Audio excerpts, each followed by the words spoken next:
great, man. It's always good to be here in Miami, of course. But it's good to see you. It's been a little while. Yes, sir. Of course, I put on a few pounds. You've dropped a couple. Thank you for saying that. I don't know if I actually have, but thank you. That means I'm wearing it well. But ever since LeBron left the Heat and they've kind of become mediocre, I haven't been coming to Miami anymore. It hasn't been as much fun either. You know, we miss having guys like yourself down here.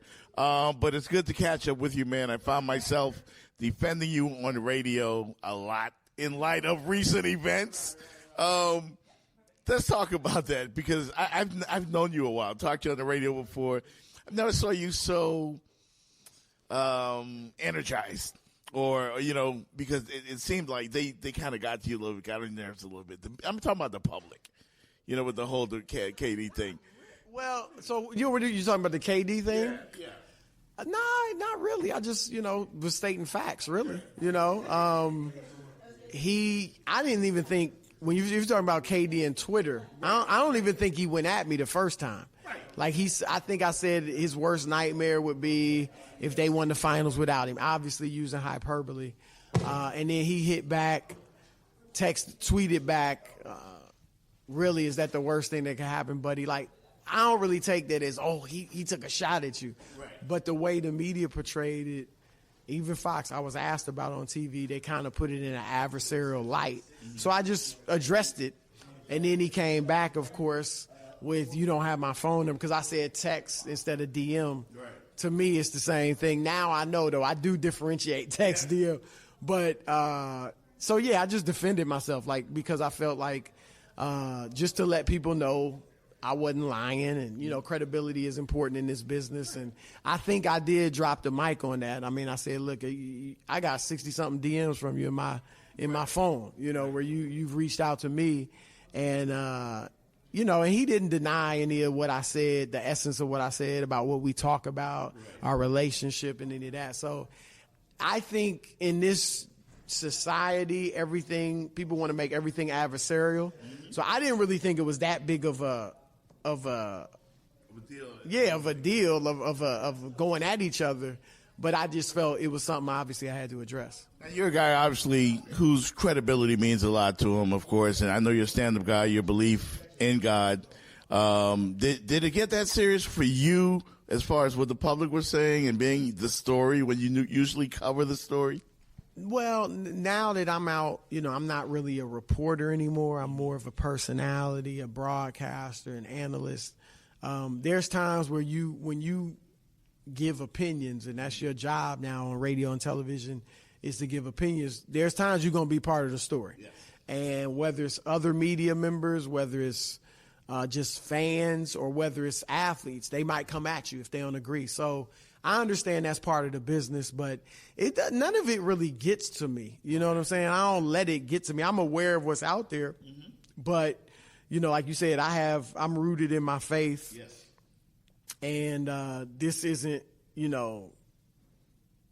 gonna control how I feel about myself or, how I can function, my peace, my joy, yes. My confidence, any of that. So, I wouldn't say it really gets to me at all. Okay. That's great to know, man, because I stood up for you. Just want you to know that I had your back, dog. I had your back. You know what I mean? Of course, it's the Jeff Fox Show with Chris Broussard from Fox Sports. And let's talk about this NABJ thing, man. I mean, my first time out here, to be honest with you, and I love – first time ever Yes. And I've been invited many times by local guys, but I just never made the time for it until this year. This is phenomenal. It feels like to look at the future of our young black upcoming newscasters, sportscasters, whatever they decide to pursue, and to see guys like yourself and Stan Verrett and all these guys that you look up to giving back. It must really, really warm your heart, Chris. No, it's great. I mean, and that's one of the I realized that several years ago, I guess when I did become kind of a national figure, of how the college kids and, the ones fresh out of college kind of responded to me. Yes. And how it was so inspiring to them. Because obviously I'm not here for a job fair or anything like that, but coming here and giving back to the next generation, as you said, and being able to inspire them, being an example to them, being able to give them advice on how they can get into the business and excel in the business, it's incredibly important. So I think put myself in that position. And when I was in college, if I had been able to talk to a Stuart Scott or Fred Hickman or, somebody who was really doing it at a high level at that time, that would have really inspired me and get some advice from them. So that's what I try to do with the young people. Hey man, proud of you and Rob. The show's great. Everybody loves it, and I think putting you two together, the odd couple, the perfect title. Like, who would have thought about that? It really would. Like, it surprised both Rob and myself. Like, we both were doing weekend radio shows as the second guy. So we had a typical host, and then Rob and I would be kind of the second guy, with different hosts. Right. And one time I used to have a podcast called In the Zone at Fox, and Rob was a guest on it. And one of the executives at Fox Sports Radio saw the podcast, heard it, and thought we had incredible chemistry. Rob and I didn't really think anything of it. I mean, we thought it went well, and I thought it was good. It was, my other podcasts I felt were good, so I didn't think much of it. But the executive, Don Martin, he saw something in us, and he was right. From day one, we've had great chemistry. They started us off on the weekends to see how it would work, and the show has been taken off. The podcast is popular. People really enjoy it. And like, it's all organic. The chemistry is organic. The debate, the differences are organic. It's really been great. Yeah, you can't fake that stuff. I've been doing a show like that for a lot of years, and it's just the chemistry. It's not scripted. Clearly, it's not. And you guys have that good, natural back and forth banter there. So folks naturally enjoy that. I did want to ask you about a tweet you put out earlier regarding the whole Rich Paul thing. You were so passionate about it.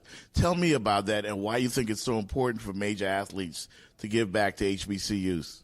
Well, of course, what everybody's calling the Rich Paul rule is that the NCAA, not the NBA, but the NCAA decided to put in new criteria for agents to represent college basketball players. Yes. And one of the criteria was you have to be certified by the Players Union for 3 years. Another is that you had to be a college graduate, and that's the big one. Rich Paul, who's arguably the top agent in the game, LeBron James, Anthony Davis, Ben Simmons, Draymond Green, several others, he doesn't have a college degree, and at a certain point, the 3-year certification would have impacted him.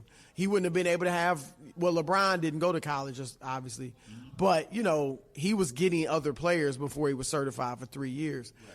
And so that's why a lot of people are referring to it as the Rich Paul rule, because he's making power moves. He had the player that was coming out of high school, a top recruit, decided to go do an internship with New Balance, made $1 million, and was able to work on his game. Right. And so the NCAA sees that and says, well, what if he starts doing that with more players? So that's why people are referring to it as the Rich Paul rule. And I personally think it's racist, because Rich Paul is far from the first agent to not have a college degree.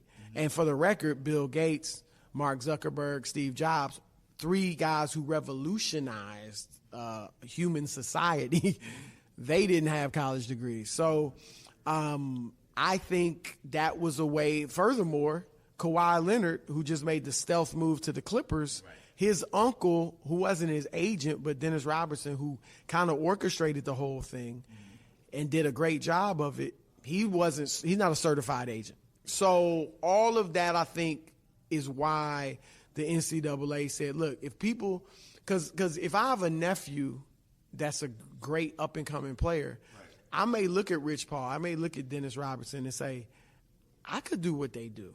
Or let me talk to them and see what advice they can give me to do what they did. And now you're starting to have, a lot of family members and friends who are African American representing these players. So that's where I think the racism comes in. You had right. And so some people might think that whole HBCU thing is unrelated, but my point was that, okay, this is a way for, like, I saw tweets, I heard comments from athletes or black people in general complaining, whining, begging, hopefully they change it. We have to stop doing that all